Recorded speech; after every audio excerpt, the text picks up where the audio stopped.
วแล้วเรียบร้อยพี่น้องเนาะสำหรับเทกันเปื้อน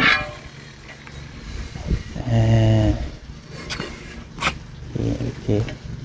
ตามภาษาเรากำลังติดกระโหลกพี่น้องเนาะแบ่งตัวนี้ก่อนนั่นบอกครับให้ซื้ออันนี้มาหายเด้อเอาบ่แม่นซื้อหรอกเอามาแต่ห้านมีปิ้งหมูปิ้งตับสิ้น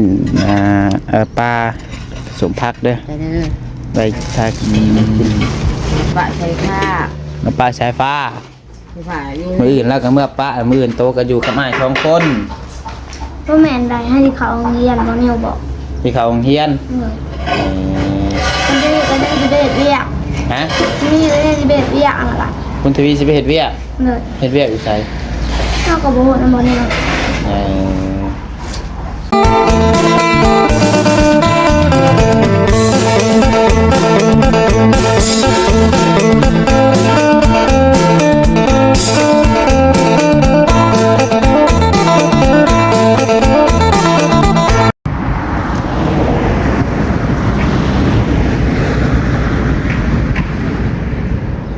กราบทักทายสบายดีสวัสดีพ่อแม่พี่น้องสบายดีป้าลุงแล้วก็ FC ผู้ใหญ่ใจดีทุกคนทุกท่านบ่ว่าอยู่ของลาวของไทยและก็อยู่ทางต่างประเทศเด้อพี่น้องเด้อสบายดีกันเช้าวันจันทร์ครับเนาะตอนนี้ผมพ่อกันกับน้องวันไทยเพื่อนน้องสายป้าเด้อพี่น้องเนาะหลังจากที่ว่าเมื่อวานนี้ก็บ่ได้ออกไปเวียกไปงานทางใดเนาะก็ในพี่น้องบัดซายแจ้ง FC ไปนั่นแหละพี่น้องก็สาเหตุที่บ่ได้ออกเวียกเมื่อวานนี้ก็ย้อนว่าโทรศัพท์ตกแล้วมันแตกพี่น้องเนาะเดี๋ยวสิเล่าให้ FC ฟังอีกก่อนเทื่อนึงพี่น้องเอ้ยบางคนเพิ่นยังบ่รับบ่ได้เบิ่งคลิปยังบ่ได้รับรู้พี่น้องเนาะน้องบัดซายเลยโทรศัพท์ตกแตกพี่น้องเนาะทีแรกก็ลิ้นได้ปกติอยู่แต่ว่าผ่านไปประมาณชั่วโมงนึงนี่แหละไปจับว่าสิลิ้นสิเบิ่งนี่แหละเวลาพูดว่าหน้าจอมันแบ่งครึ่งเลยแต่ว่ามันเขียวครึ่งหนึ่งเห็นภาพครึ่งหนึ่งเห็นครึ่งหนึ่งสัตว์ซะพี่น้องเนาะทางรุ่มของโบเห็นยังเลยเขียวตื้อเลยก็เลยว่าน้องมันใส่กันเอาไปแปลงเนาะเอาไปให้ทางอ้ายตัวมีทางอ้ายเป็นสร้างย่องกันนี่แหละให้เป็นสร้างจอมาให้จอกระหายากแต่พี่น้องเนาะสั่งมาแต่เวียงผมจักมือสีหอดพี่น้องอยู่เวียงจันทร์ผู้แหละจอก็ได้พอมันเป็นรุ่นว่าหายากแม่บอกแบบจอมันหารุ่นหายากจอมันขนาดพี่น้องเนาะแต่ว่าตัวเครื่องมันนี่กับตัวยากกันได้พอจอโทรศัพท์น้องเขาเป็นไส้มันเป็นจอโคบเนาะขนาดกันแตกแท้ๆนี้แคบเฉียบมีฮัตติดพี่น้องเนาะกันแตกกันยังซื้อยากพี่น้องเลยสั่งมากกับราคากับทั่วนักเติบเนาะสปอร์ตจอเปลี่ยนจอโทรศัพท์ซื้อโทรศัพท์ได้คะแนนว่าราคาถึงนี่ได้ฮอต2 หน่วยคะแนนว่าน่าจะได้หน่วย1พี่น้อง5 ล้านกับ200,000พี่น้องเนาะราคาเปลี่ยนจอโทรศัพท์คือว่า 8,000 บาทพี่น้องเนาะ 8,000 ถ้วน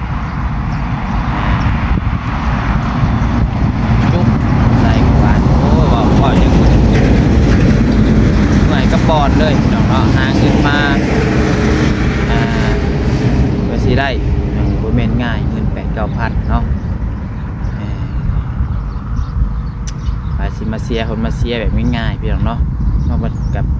เป็นย้อนตัวเองนี่แหละพี่น้องเฮ็ดรุดมือพี่น้องเนาะมันก็บ่ได้ว่าตั้งใจพี่น้องเนาะก็บ่มีใครอยากเสียเงินดอกเป็นเงิน5 ล้าน10 ล้านก็ขนาดซื้อแนวอื่นก็ได้บักลายพี่น้องเนาะ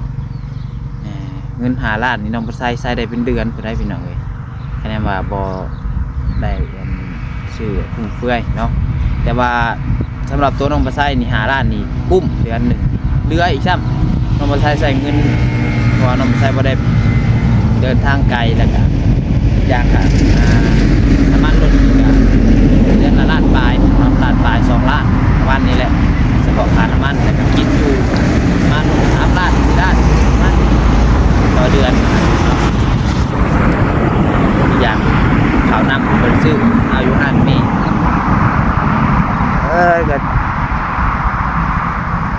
จักสิจักมือแล้วเอาไปแปลงพี่น้องเนาะเสียเงินยังบ่พอเสียเวลาอีกพี่น้องเอ้ยนี่ก็เอาโทรศัพท์หน่วยเก่ามาถ่ายโทรศัพท์หน่วยนี้ก็กล้องก็มันก็จักแบบใดพี่น้องเนาะเพราะเฮาเคยใช้แบบรุ่นนั้นมาแล้วมาใส่ตัวเก่าอีกแล้วมันแบบทันใจว่าซั่นซะเมื่อวานนี้ก็ลงคลิปกับที่โตพี่น้องเนาะเพื่อสิได้2 ชั่วโมงครึ่งเอาไปใส่ลงคลิปเพื่อสิตัดก็ต่อก็ประมาณเกือบครึ่งชั่วโมงตัดต่อนี่กันมันซ่าเนาะเป็นสิได้คลิปหนึ่งความจำก็เต็มอีกน้องๆโอ้ย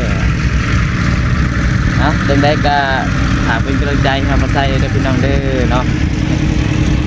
ก็สู้ขนาดพี่น้องเอ้ยทุกคนก็มีปัญหาในการอย่ามันแปลว่าเสียเกาะเสียเคนพลาดเกาะไปเนาะบ้านนี้มีแต่ว่าสิมาเบิ่งทางเดินทางของน้องสายฟ้าก่อนตัว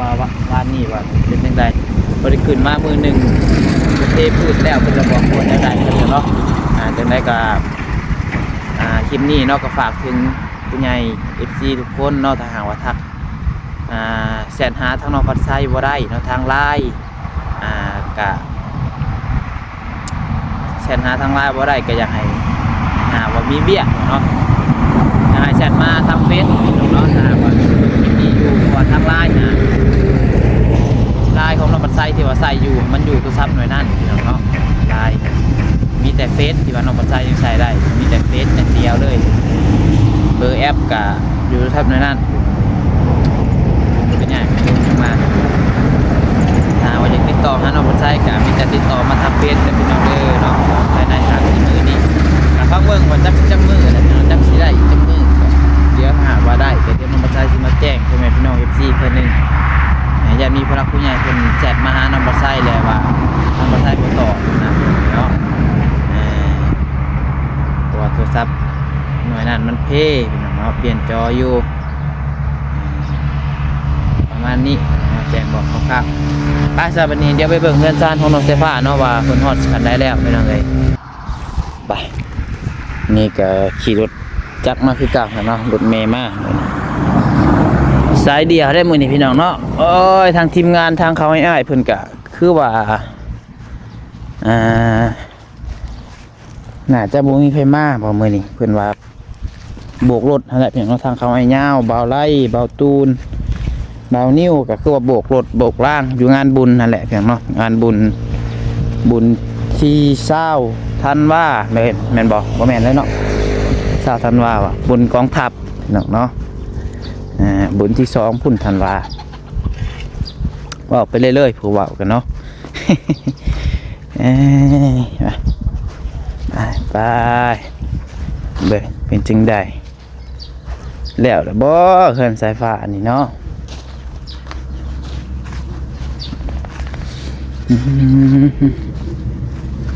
โอ้คือว่าแห่นี่เบิดแห่เนาะเกือบบ่พอสำประจักษ์นี่แล้วก็ปูนก็ยังสอบ1บ่ยังสอบ1ปูนนี่ก็ได้แต่ว่าทรายนี่ยังหลายอยู่ทรายนี่เนาะถือว่าทางหน้านี่แล้วเพียงเลยมีคนอยู่เฮือนอยู่บ่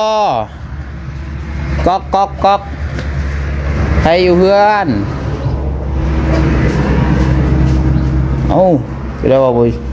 คือเรามีคนอยู่เห็นยังเอ้ยนั่นนี่คือซ่าใช้ออกมานี่ดูออกมาให้ทายหล่อเบิ่งเพื่อนดูเพิ่นจังได๋แล้วเฮือนน่ะแล้วเทพื้น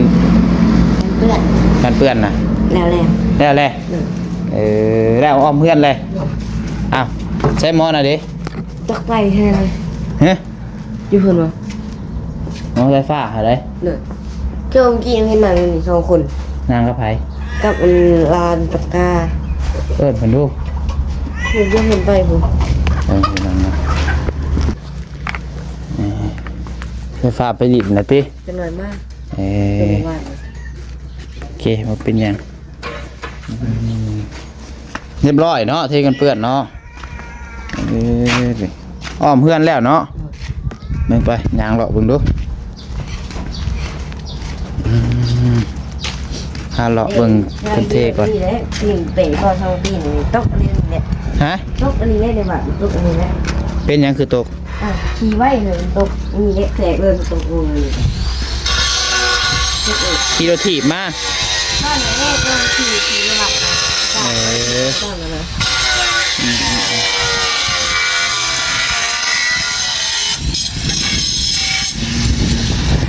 ตัวแล้วเรียบร้อยพี่น้องเนาะสำหรับเทกันเปื้อน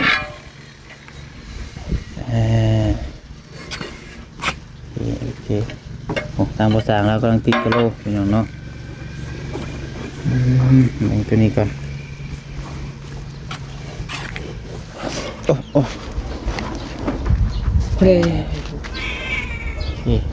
คือว่าแล้วเนาะซีซาพุ่นก็เสร็จเนาะเรียบร้อยเนาะท่าใหม่อีกบ่อนี่ซีนี่ข้ามาเสา เพราะมันจะเก็บได้พี่น้องเนาะกินแล้วข้าวน้ำอ่ะ กินแล้ว ได้ยังกินเช้ามั้ย อันน่ะลวกผักต่างๆครับ ฮะ เองแล้วภาษาก็ซื้อมาว่าแต่จักยังผักน้ำลวกผัก ไอ้ซื้ออันนี้มาหายเด้อเอาบ่แม่นซื้อหรอกเอามาแต่ห้านมีปิ้งหมูปิ้งตับสิ้นปลาสมพักเด้อ แต่เด้อ ไปทักกินถือว่าแล้วเนาะเทพืชเนาะเพื่อนใหญ่เห็นได้ซะแล้วบ่แล้วบ่ แล้ว เบิ่งปะเอาไปเบิ่งข้างในมันปะบอกกะหลอกกะโลฉันก็แล้วเนาะแมวก็ห้องแต่เกลือมันอยู่บ่แมวฮะเอามาเกลือมันอีกดูเราจะเกลือก็ได้ไปเบิ่งเพื่อนก่อนเบิ่งงานก่อนเนาะให้นอนนี่ เมนป้า คือว่าสำเร็จเนาะใจเย็นเนาะยาแนวติดกะโลแล้วเรียบร้อยเนาะ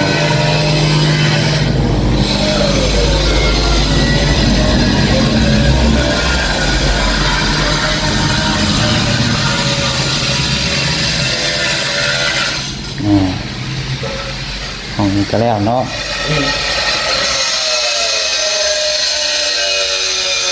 สรุปง่ายๆคือเพื่อน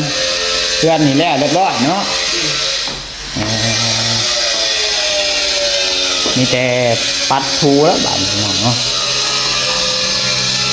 เอาไปเกลือแมวเนี่ยไปห้องเกลืออยู่นอกเกลือมันเนี่ยม้าก็เกลืออยู่บ่ชูเจ้าเกลือยังมันมาเจ้มองโอ้ทุ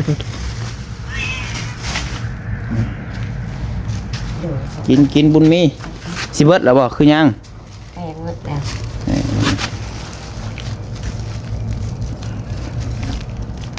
จูเจ้าเกลือมันมือหรือจักซอง เรื่องมือกับซามือกับซอง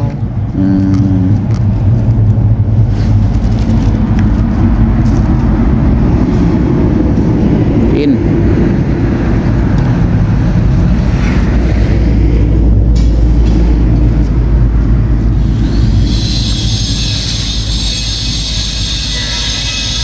ให้มันกินก่อนหนึ่งเนาะคิ้วปะลองใกล้คิ้ว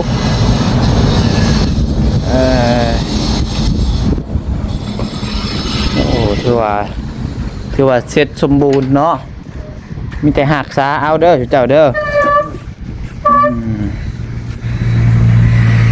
ยังบ่มีแต่ไม้ทูพื้นนี่แหล้วเนาะเว้นแล้วพุ่นแหละ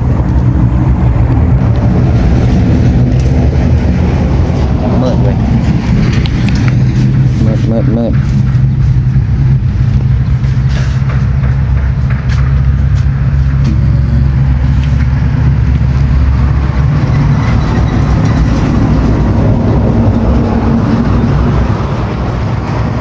มาเอาไม้แม่เนี่ยเอาไปเบิ่งภาษาให้ด้วยป่ะ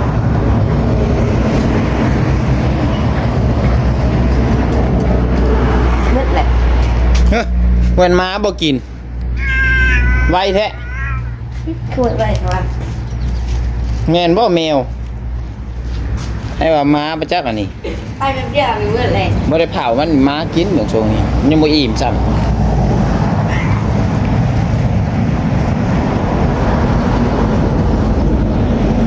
แพ้ม้าเนี่ยเหมือนช่วง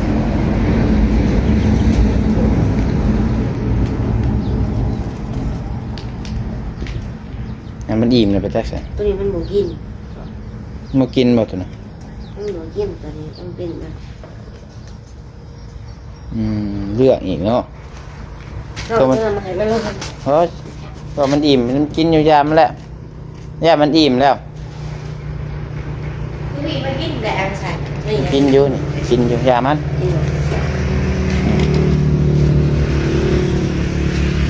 กินอยู่มันก็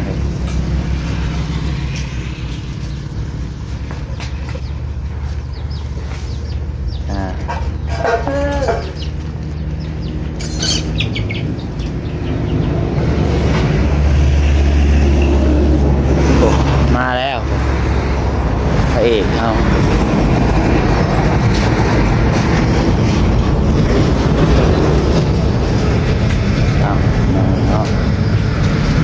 เนี่ยมันรวมกับภาษาครับเรื่องเดี๋ยวซอย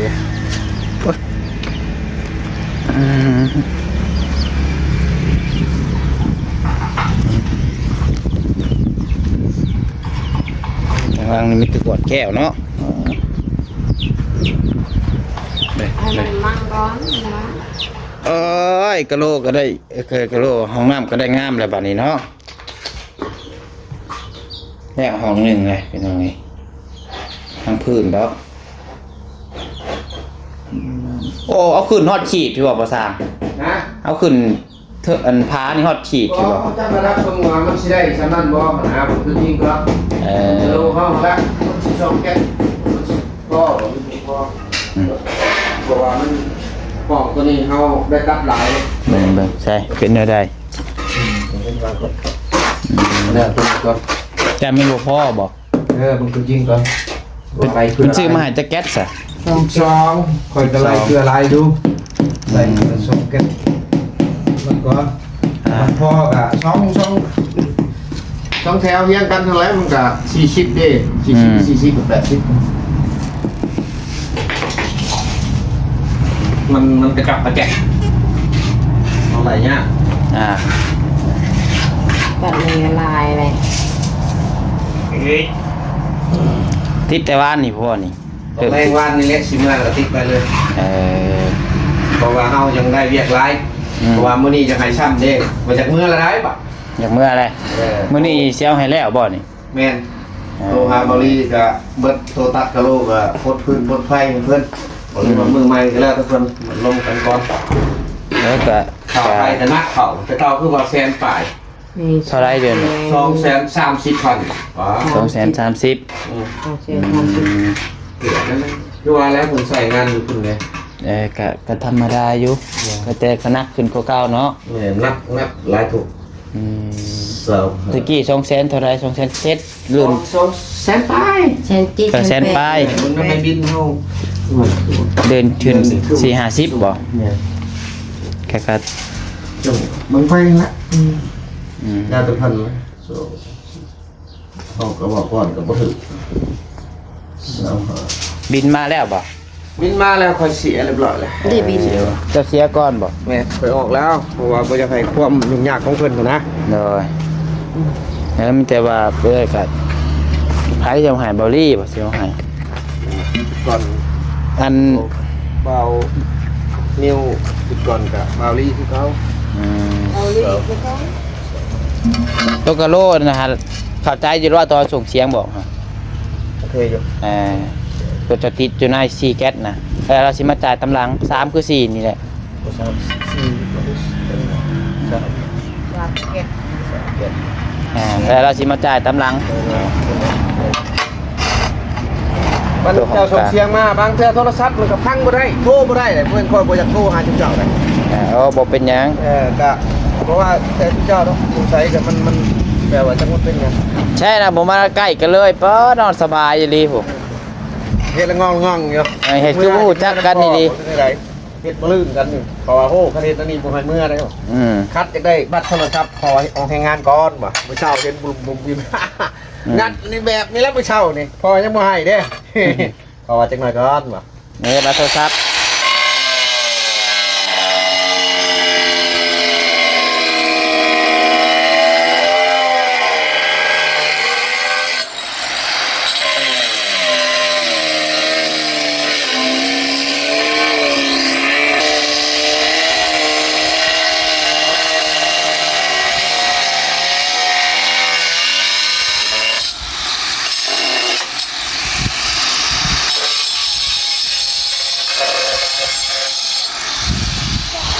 ใช้น่ะพ่อมาใช้ฮะแล้วมาครับหวานหวานคือส้มหวานสบายดีปะลุงนี่ สวัสดีเพื่อน มาก็เรียกว่าสิบอนมาใกล้กันเลยสะดอกนี่คือไปนอนผู้เดียวกินเหรอไปนอนอยู่ผู้เดียวคิดกันแล้วบ่เฮาน่ะ กินมะขาม ตอนกินมะขามขามหวานบ่ ทำวันแห้ง ขามหวานแห้งจะเอามาใส่นี่ มันป่า อยู่ในป่าเฮ็ดได้เอา ไม่แม่ แม่น มันปีน เนี่ยไม่อยากตก ขามหวาน ก็มีกินละหมกกินทูนะ อ่ะ ขึ้นดีๆแล้วเก็บเอามันหล่นเอาขึ้นได้ ปลุกมาแล้วยังเก็บ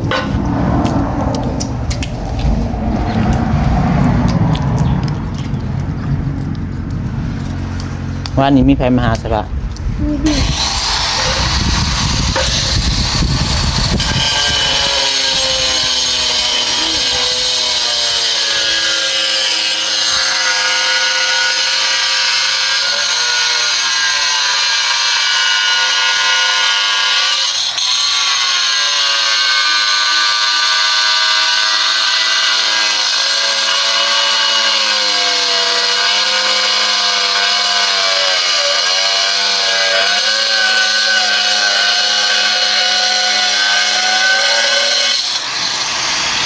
อันโตเพื่อนนี่แล้วเบิดแล้วบ่บ่ทาง แม่นจบ จบแล้วเนาะถือว่าสมบูรณ์ยังแต่ตัวห้องน้ำนี้พี่น้องสรุปแล้วเพื่อนน้องสายฟ้านี่แล้วห้องน้ำนี่ก็คือเมื่อแล้วเนาะปะใส่ผ้า เมื่อป้าสายฟ้า ผ้าอยู่ มืออื่นแล้วก็เมื่อป้ามืออื่นโตก็อยู่กับอ้ายสองคน ก็แมนใดให้ที่เขาเรียนเขาเนี่ยบอก ที่เขาโรงเรียน เลยก็ได้เรียก ฮะ นี่ได้เรียกอะไร คุณทวีสิไปเฮ็ดเวียก เลย เฮ็ดเวียกอยู่ไส เท่ากับโบนะบอนี่นะ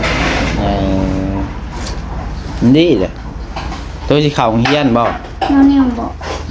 เอานิ้วบอกอยู่แต่ว่าโตให้สิเข้าบ่แต่เข้าอยู่บ่ แล้วเขา อืมดีแหละเข้าโรงเรียน วางเนื้อ ไปโรงเรียนจังพอได้อ่านออกเขียนได้ มาเลยแม่อ่านนะแม่ พอได้มีหมู่มีครูนำข่าวไปโรงเรียน เลย เมื่อว่าจะมีหมู่และผู้สาวพร้อมเสียสายฟ้าเฮือนกำลังบักใหญ่ๆว่ะเอาผู้สาวมาอยู่นำแล้ว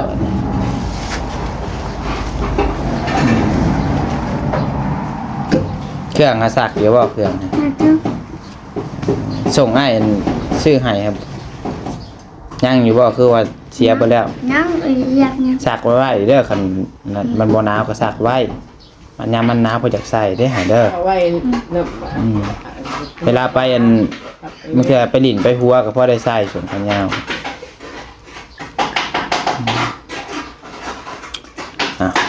เนาะถือว่าเสร็จสมบูรณ์แล้วเกินสายฟ้ามันก็ได้ไปให้เบิ่ง กระโหลกนะ เบิ่งเนาะ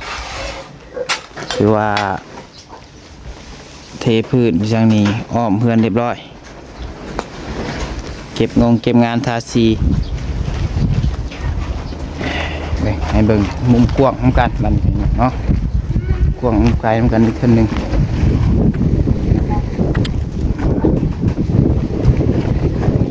ข้างหลังเนาะถือว่าสมบูรณ์พี่น้องเนาะได้ครบทุกอย่างยังเหลือแต่ไฟฟ้าวันนี้พี่น้องเอ้ย ข้างหน้าโอ้โทษอ๋อเกือบพลาดน้ำที่พวกมันเป็นแห้งคักบ่มันหัวแตก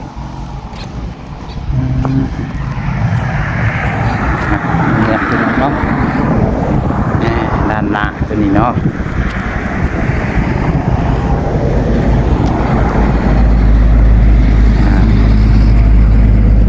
จบเทพื้นก็แล้วพี่น้องนี่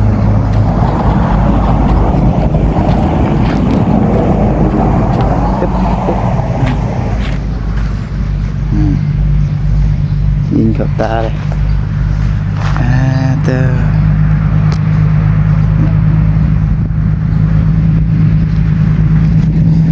องก็บ่อยากงามปานใดพี่น้องอดทนพี่น้องเด้ออดทนเบิ่งนำน้องปัจจัยก่อนพี่น้องปึ๊บโอเคเนาะคือว่าเสร็จสมบูรณ์ 100% พี่น้องเนาะเรือนสายฟ้ากับบุญทวีนี่ก็ตัวห้องน้ำอันนี้พี่น้องเนาะมีแต่ว่าคลิปนี้ก็ประมาณนี้เด้อพี่น้องเด้อน้องปัจจัยก็สิได้ขอตัวจบคลิปปิดคลิปไปเพียงเท่านี้ก็อยู่ดีมีแฮงบ่สุขสุคนเนาะพี่น้องเนาะ เครื่องนั้นได้ไปซะแล้ว เพ่แล้วพี่พาประกันได้ก็ขอโทษขออภัยน้ำไม่ลายพี่น้องอยู่ดีมีแฮงโชคมันร่ำรวยเฮงๆรวยๆตลอดปีตลอดไปสำหรับคลิปนี้เขากล่าวคำว่าสบายดี